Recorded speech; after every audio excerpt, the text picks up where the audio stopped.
Hello, life of Chinnakanal മുന്നിട്ടുന്നുള്ളിൻ്റെ മറ്റൊരു വീഡിയോയിലേക്ക് ഏവർക്ക് സ്വാഗതം. ഇത് മുതുവാൻ സമുദായത്തിൻ്റെ സംഗമമാണ്. അത് ചെമ്പത്തൂരിൽ വെച്ച് നടക്കുന്ന പരിപാടിയാണ്.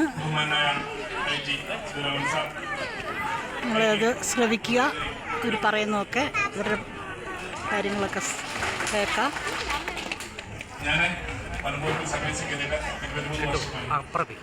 ഈ 23 വർഷമായിട്ട് കൊല്ലം, അനന്തപുരം, പത്തനംതിട്ട, ഇടുക്കി ജില്ലകളിലുള്ള വിവിധ ആദിവാസി മേഖലകളിലാണ് ഞാൻ പ്രവർത്തിച്ചു കൊണ്ടിരുന്നത്. മൂന്നാർ വൈൽഡ് ഡിപ്പാർട്ട്മെന്റ് ഇപ്പോൾ ജോലി ചെയ്യുന്നത്. ഇവിടെ വന്നിട്ട് ഏകദേശം 11 മാസം ആയിട്ടുള്ളൂ.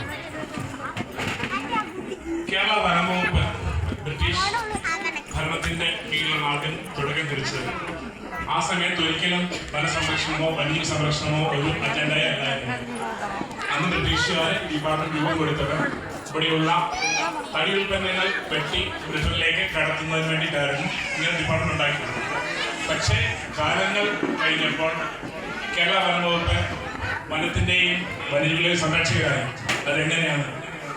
കേരള വനം വകുപ്പ് വനത്തെയും വന്യജീവിയെയും സംരക്ഷിക്കാൻ പഠിച്ചത് ഇവിടെയുള്ള ആദിവാസികൾ അറിവിൽ നിന്നാണ്. ഇവിടെയുള്ള കേരളത്തിലുള്ള ആദിവാസി വിഭാഗത്തിൽപ്പെട്ട ആൾക്കാരാണ് കേരള വനം വകുപ്പിനെ വനത്തെയും വന്യജീവിയെയും പരിസ്ഥിതിയെയും എങ്ങനെ സംരക്ഷിക്കണം എന്ന് പഠിപ്പിച്ചു കൊടുത്തത്. അവരുടെ കാലങ്ങളായിട്ടുള്ള അറിവാണ് കേരള വനം വകുപ്പിന് ഇന്നും കൈമുതലായിട്ടുള്ളത്. അതേപോലെ തന്നെ ഞാൻ മുതൽ വയലറ്റ് ഡിവിഷനിലെ വാർഡുണ്ട്. ഞങ്ങളുടെ വയലറ്റ് ഡിവിഷനിലെ ഇലക്കം തലൈവർ കൃഷ്ണൻ തലൈവർ മരണമടങ്ങി 2 ആഴ്ചയായി.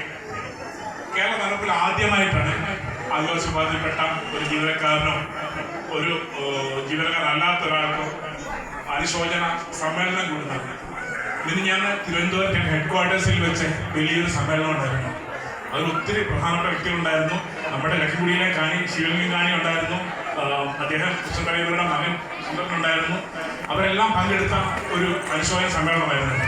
ഇതിനു മുമ്പ് വനവകുപ്പിൽ പ്രഗത്ഭരായ പല PCCമാരും ഒക്കെ ഉണ്ടായിരുന്നു. അവരാരും മരിച്ചപ്പോൾ ഇതുപോലെ അനുശോചന സമ്മേളനം കൂടിയിട്ടില്ല. വനംവകുപ്പിന്റെ ചരിത്രത്തിൽ ആദ്യമായിട്ടാണ് ഇതുപോലുള്ള അനുശോചന സമ്മേളനം കൂടുന്നത്. അത് മനസ്സിലാക്കുന്നത് കൃഷ്ണൻ തലൈവർ എത്രമാത്രം വനംവകുപ്പിന് പ്രിയപ്പെട്ടവരായിരുന്നു എന്നുള്ളതാണ്. അതിൽ നിന്ന് തന്നെ കേരള വനംവകുപ്പ് ആദിവാസികൾക്ക് എത്രയേറെ പെരുമ കൊടുക്കുന്നതെന്ന് മനസ്സിലാക്കാം. ആദിവാസി വിഭാഗത്തിൽപ്പെട്ട ജനങ്ങളില്ലാതെ കേരള വനംവകുപ്പിന് ഒരടി മുന്നോട്ട് പോകാൻ പറ്റില്ല. എനിക്ക് എന്റെ ഡിവിഷനിലാണെങ്കിലും ഡിവിഷന്റെ പരിധിക്കുള്ളിലെ 17 ആദിവാസി വിധികളുണ്ട്. ഡിവിഷനോട് ചേർന്ന് ഇടമലക്കുടിയുണ്ട്. അതേപോലെ തന്നെ അടുവളന്താൻകുടി, കുളച്ചുകൽക്കുടി ഒക്കെ ഉണ്ട്. അപ്പൊ ഞങ്ങളുടെ ഡിവിഷനിലെ 28 ആദിവാസി എക്കോ ഡെവലപ്മെന്റ് കമ്മിറ്റികളുണ്ട്. ആ ആദിവാസി എക്കോ ഡെവലപ്മെന്റ് കമ്മിറ്റികൾ മുഖേനയാണ് ആദിവാസികൾ വിവിധ ക്ഷേമ പ്രവർത്തനം നടത്തുന്നത്.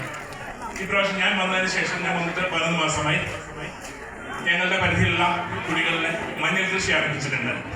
മൊത്തം 55.5 ഏക്കർ സ്ഥലത്താണ് മഞ്ഞൾ കൃഷി ചെയ്യുന്നത്. ഈ മഞ്ഞൾ കൃഷിക്ക് വേണ്ടിയിട്ട് 1 ഏക്കറിന് 75,000 രൂപ വീതം ധനസഹായം ആൻമുടി FDA കൊടുക്കുന്നുണ്ട്. അങ്ങനെ ഞങ്ങൾ 55 ഏക്കർ മഞ്ഞൾ കൃഷി ചെയ്യുകയാണ്. ഇവിടെ ആ മേഖലയിലെ ആദിവാസി വിഭാഗങ്ങളുടെ പരിപൂർണ്ണ പിന്തുണയോടെ. അപ്പൊ ഈ ഒരു മഞ്ഞൾ കൃഷിയിലേക്ക് എത്തിപ്പെടാനുള്ള കാരണം എന്താ വെച്ചാൽ ഈ മഞ്ഞള്, ഇഞ്ചി തുടങ്ങിയ വിളകള് വന്യജീവികൾ അധികം ആക്രമിക്കുക തിന്നുകയോ ചെയ്യത്തില്ല.